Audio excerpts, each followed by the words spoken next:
네, 한 주를 정리하고 다음 주를 미리 예측해 볼 수 있는 시간입니다. 금요일은 또 금요 특집으로 정리를 해봐야겠죠. 오늘도 매일경제신문 장박원 논설위원님과 함께하겠습니다. 어서 오세요. 안녕하세요. 네, 안녕하세요. 네. 저희가 논설위원님을 뵙고 나서부터 계속 시장이 꾸준히 좋았던 적이 없었어요. 예, 정말 여러 맞습니다. 악재들이 있고 특히 인플레이션 그것 때문에 문제가 많았는데 이번 주도 그 악재는 사라지지 않고 우리 시장을 좀 힘들게 했거든요.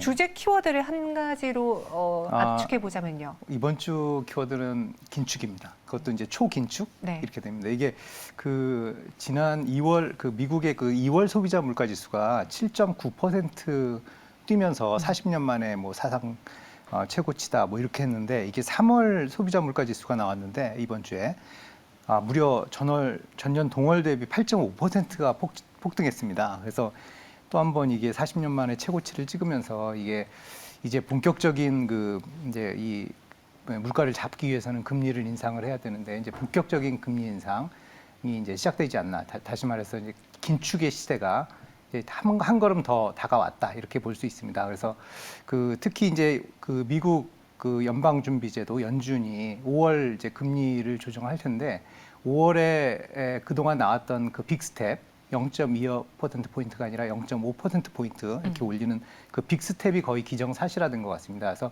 연준 내에서는 이게 그 인플레이션이 이게 잡히지 않으면 이게 빅스텝 0.5%포인트 이상 올리는 이 빅스텝을 2번 이상 해야 되지 않냐라는 식으로 이 초긴축에 지금 이제 나설 것이다 이런 말들이 나오고 있습니다.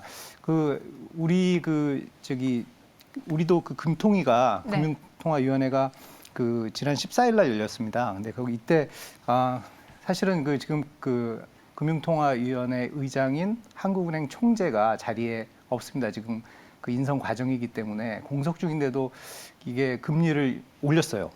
그 보통 이제 의장이 없는 가운데는 이제 올리지 않고 동결을 하고 그 다음에 이제 의장이 있을 때 올리는 게 이제 좀 정상적인 상황인데 지금 올린 것은 그만큼 비정상적이라는 겁니다. 그래서 그 미국이 5월달에 이제 빅스텝을 지금 앞두고 있기 때문에 우리도 선제적으로 그 0.25%포인트를 올렸는데 이거는 이제 미국하고 금리가 역전이 되면 우리 그 자금이 국내에서 빠져나갈 수 있고 또 여러 가지 그 경제적인 어떤 그 변동성이 커지기 때문에 지금 어쩔 수 없이 0.25% 올린 것으로 봅니다. 이미 그 시중 금리는 많이 올랐어요. 그 대출 뭐 받을 때 보면은 작년하고 올해가 많이 대출 금리가 차이가 나거든요. 그러니까 이런 시중 금리 또 국고채 이런 것들도 많이 올랐기 때문에 거기에 따라서 기준금리가 좀 선도했다기보다는 그것을 그냥 따라잡는 그런 식의 이제 금리 인상이 아니었나 이렇게 생각이 드는데요. 문제는 이제 이렇게 글로벌 초긴축이 시작이 되면 우리나라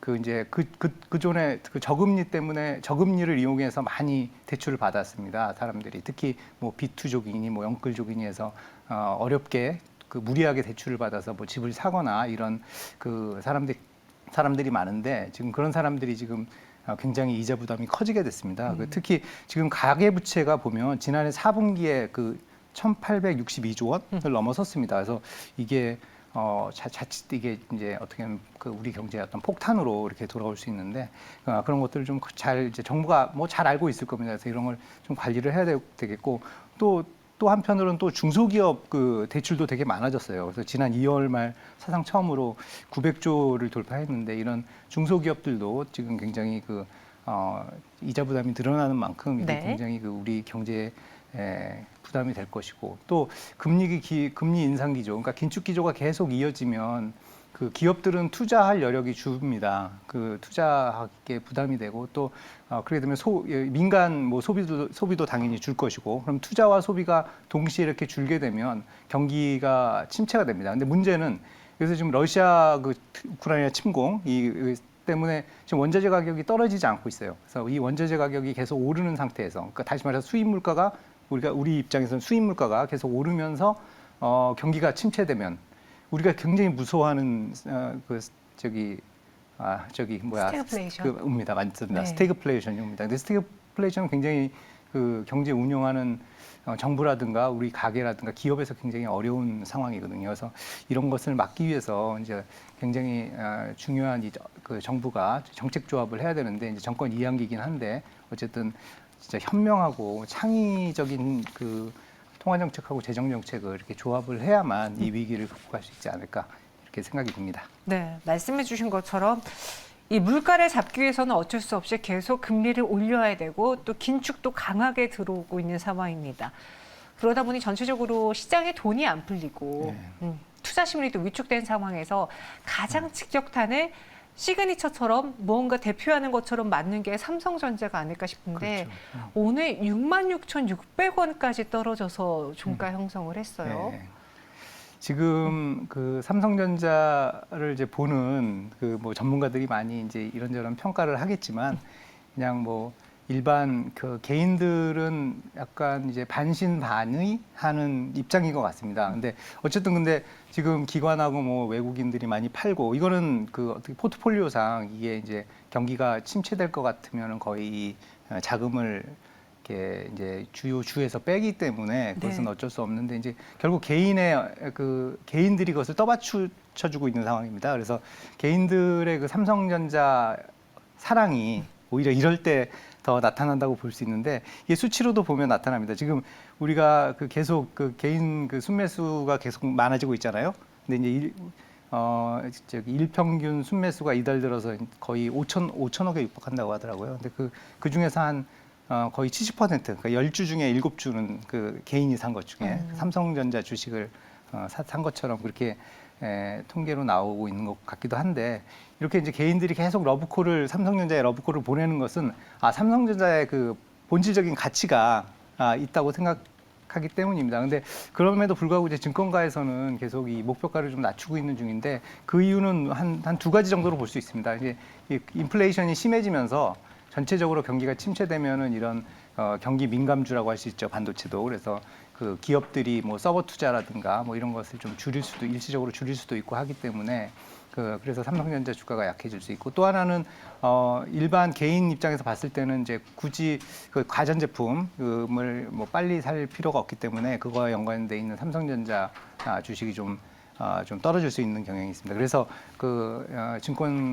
증권사들은 약간 목표 주가를 좀 하향 조정하는 경우가 있습니다. 하지만 이게 이제 그 삼성전자 자체의 그 펀더멘탈은 사실 변한 게 없거든요. 그렇죠. 그래서 지금 영업이익도 뭐 사상 최대 뭐 이런 식으로 계속 나오고 있고 그다음에 그 반도체 경기도 지금 뭐 약간 그 일반 경기가 꺾이긴 하겠지만 반도체가 지금 뭐 4차 산업혁명의 어떻게 보면 핵심 소재이기 때문에 네. 뭐 없어지는 것도 아니고 지금 문제는 이런 그 파운드리 수주라든가 이런 게 좀 비메모리 반도체에서 좀 삐걱거리는 것인데 그런 것들이 조금이라도 이제 좀 해결될 조짐이 보이고 또 그 하나의 타결책으로 삼성전자가 보유하고 있는 현금을 이용해서 또 대형 M&A를 이렇게 인수합병을 시도를 하면 삼성전자의 어떤 바닥권을 치고 올라가는 날이 오지 않을까 생각이 드는데요. 근데 이거는 뭐 여러 가지 변수가 있어서 예측하기는 어렵습니다. 맞습니다.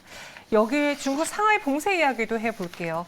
우리도 뒤늦게 코로나 유행이라고 해야 될까요? 아무튼 코로나 확진자가 늘어나면서 일일 확진자 몇십만까지도 봤었는데 중국도 갑자기 확진자가 늘어나면서 상하이를 봉쇄했단 말이죠.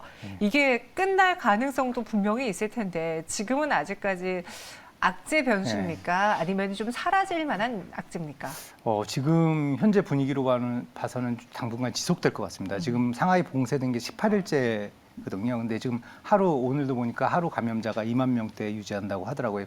이게 사실 꽉꽉 막아놔도 지금 우리나라에서 또 겪지 않았습니까? 이 스텔스 오미크론이 뭐 확대되면서 우리도 뭐 거의 60만 명이 넘기도 했는데 하루 확진자가. 근데 지금 상하이도 지금 그런 상황이라서. 근데 그 제로 코로나 정책을 씁니다. 중국 정부는. 그래서 그거에 따라서 딱 봉쇄를 하고 있는데 이것 때문에 지금 우리 기업을 포함해서 세계 기업들이 다 엄청난 타격을 보고 있습니다. 특히 테슬라 같은 경우에는 지금 그 상하이 공장 가동에 그 이상이 생겼고 그다음에 페가트론이라고 애플의 아이폰을 조립 생산하는 그 대만 업체가 있거든요. 이 업체도 지금 공장 가동을 중단을 했고 뭐 다른 우리나라 기업 중에서는 농심, 그다음에 오리온, 뭐 아모레퍼시픽, 코스맥스 이런 기업들이 지금 상하이 공장을 제대로 운영을 하지 못하고 있습니다. 그러니까 이거에 따른 뭐 이제 생산 차질은 다른 공장에서 만들어서 이렇게 좀 보완하는 식으로 지금 임시 방편으로 하고 있지만 네. 이게 장기화되면 그 생산에 정말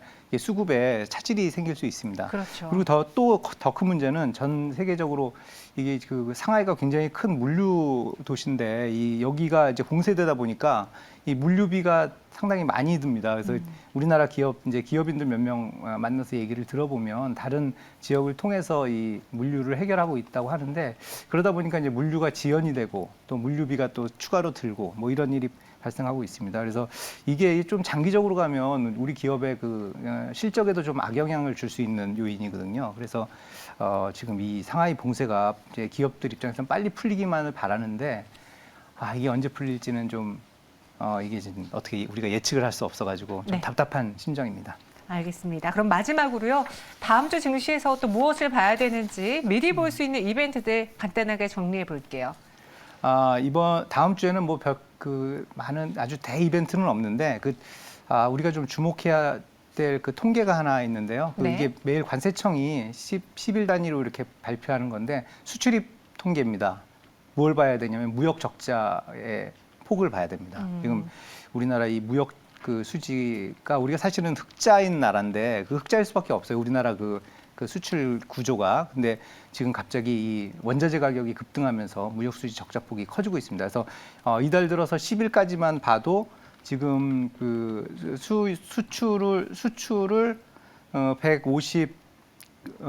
153억 달러 정도로 했는데 네. 수입이 188억 달러입니다. 그래서 지금 이달 10일 동안만 따져도 적자가 35억 달러 정도 되는데 이제 21일 날 나오는 20일까지의 그 수출입 통계를 보면 무역 적자 폭이 더 커졌을 것으로 보이는데요. 지금 보면은 수입이 그 수출은 뭐 지난해 같은 기간 대비해서 한 3% 정도 늘어나는데 네. 지금 수입은 한 12.8% 정도 늘어나고 있거든요.